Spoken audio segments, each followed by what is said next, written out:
धन्यवाद। आपके दर्शकों को मेरी नमस्कार। सर, सीईटी का जो एग्जाम पिछले दिनों हुआ था, अब युवाओं को इंतजार है कि जो 2022 है इसकी विदाई हो रही है, 2023 का आगाज होने जा रहा है, तो कब तक युवाओं को इसका रिजल्ट मिलने का इंतजार करना पड़ेगा सर? एनटीए से के जो अधिकारी हैं उनसे हमारी कल भी बात हुई है और उन्होंने कहा है कि दिसंबर के लास्ट वीक में यानी 31 दिसंबर तक हर हालत में वो सीईटी का रिजल्ट हमारे को दे देंगे। तो एक तरह से ये कह सकते हैं सर कि 2022 के अंतिम सप्ताह के अंतिम दिनों तक जो है वो सीईटी का रिजल्ट मिलने की उम्मीद है। बिल्कुल, दिसंबर माह में सीईटी का रिजल्ट 100% आने की पूरी संभावना है। तो सर, आपने सीईटी का एग्जाम जो लिया था उससे पहले आपने जानकारी भी दी थी कि विभिन्न जो विभाग है उनमें ग्रुप सी के जो पद हैं उनको आप सीईटी के एग्जाम के रिजल्ट के बाद जो है वो भरेंगे, तो क्या तैयारी है सर और कितने पदों पर भर्ती आप करने की तैयारी कर रहे हैं सर? हम सीईटी के रिजल्ट की इंतजार कर रहे हैं। जैसे ही रिजल्ट आएगा हम जनवरी माह में सी क्लास की लगभग 40,000 और डी क्लास की लगभग 22,000 पदों के लिए विज्ञापन देंगे और बच्चों से पोस्ट के अगेंस्ट जो है वो एप्लीकेशन लेंगे। इसमें सारी पोस्टें हैं, लगभग क्लर्क हैं, अकाउंटेंट हैं, एएलएम है, स्टाफ नर्स है, एमपीएचडब्ल्यू है, असिस्टेंट सेक्रेटरी मार्केटिंग है, एक्साइज इंस्पेक्टर हैं, टैक्सेशन इंस्पेक्टर हैं, फूड एंड सप्लाई इंस्पेक्टर हैं। इस तरह के हमारे पास लगभग 28,000 जो पद हैं सी क्लास के ये और 7,500 टीजीटी के और लगभग 6,000 जो पोस्टें हैं पुलिस की हैं, जिसमें 5,000 मेल और 1,000 फीमेल कांस्टेबल की भर्ती। ये लगभग 40,000 सी क्लास के लिए हमारे पास सरकार से रिक्विजिट लगे हुए हैं। बिल्कुल 60-62,000 पद जो है वो एचएसएससी के थ्रू और लगभग 10,000 पोस्ट एचपीएससी के थ्रू और उसके अलावा जो हरियाणा कौशल विकास निगम बनाया है उसके माध्यम से भी। तो मेरे को ऐसा लगता है कि हरियाणा सरकार 2023 में लगभग 1 लाख बेरोजगार जो युवक हैं हमारे प्रदेश के उनको नौकरी देने जा रही है। सर, अभी सीईटी का जो एग्जाम लिया आपने बहुत बेहतरीन तैयारी की, हमने खुद लाइव यहाँ से देखा था। आप कंट्रोल रूम में पूरे प्रदेश के एग्जाम सेंटर की मॉनिटरिंग कर रहे थे। कहीं अगर आपको कोई तकनीकी दिक्कत लग रही थी तो तुरंत उस सेंटर से संपर्क किया जा रहा था। तो आप ये मानते हैं कि सीईटी को लेकर जो लंबे समय तक तैयारी की गई उसके बाद एग्जाम लिया गया, उसमें जो एनईटी के थ्रू एग्जाम लिया गया था, हरियाणा कर्मचारी चयन आयोग इसमें मिलकर काम कर रहा था, तो आपको लगता है कि सफल रहे हैं सर? बिल्कुल, मैं कह सकता हूं कि 95% हम सफल रहे हैं। और सी क्लास का जो एग्ज़ाम हुआ सीईटी का, इसमें हमने कुछ चीज़ें जो है वो सीखी हैं और कुछ कमियां अंकित की हैं कि ये कमियां रह गई हैं। और अब की बार हमने एनटीओ कहा है कि जो कमियां रही हैं कुछ, जैसे कुछ बच्चों को 2 नंबर जारी हो गए, एक हैंडीकैप्ड को 150 किलोमीटर दूर सेंटर चला गया, कुछ महिलाओं के भी सेंटर दूर हो गए और कुछ जो एड्रेस गलत थे कई सेंटरों के।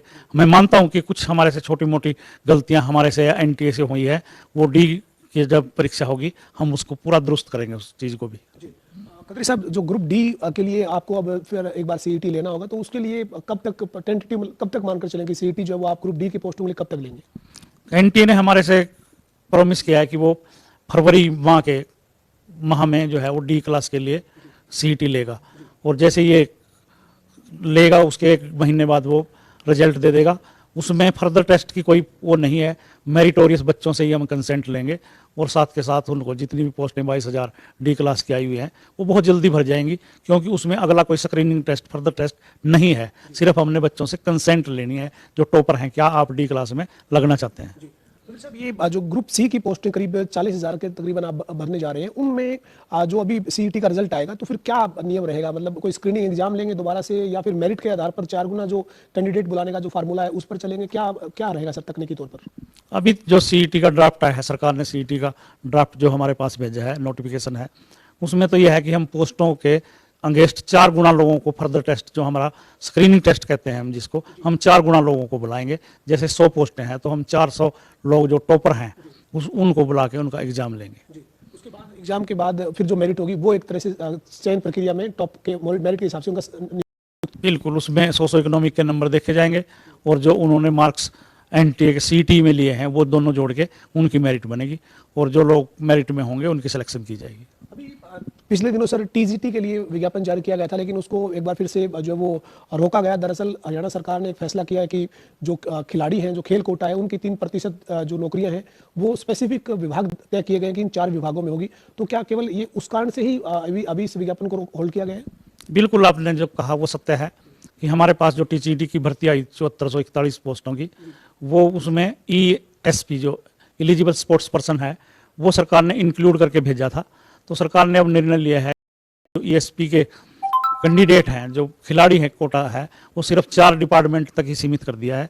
तो हमने इस एडवर्टाइजमेंट को इस आधार पर रोक लिया था और जल्दी ही हम टीजीटी की जो एप्लीकेशन की प्रोसीजर है हेड हमने की हुई है, वो ईएसपी की उसमें लेस करके बाकी नए सिरे से एप्लीकेशन को जल्दी ही चालू करने वाले हैं।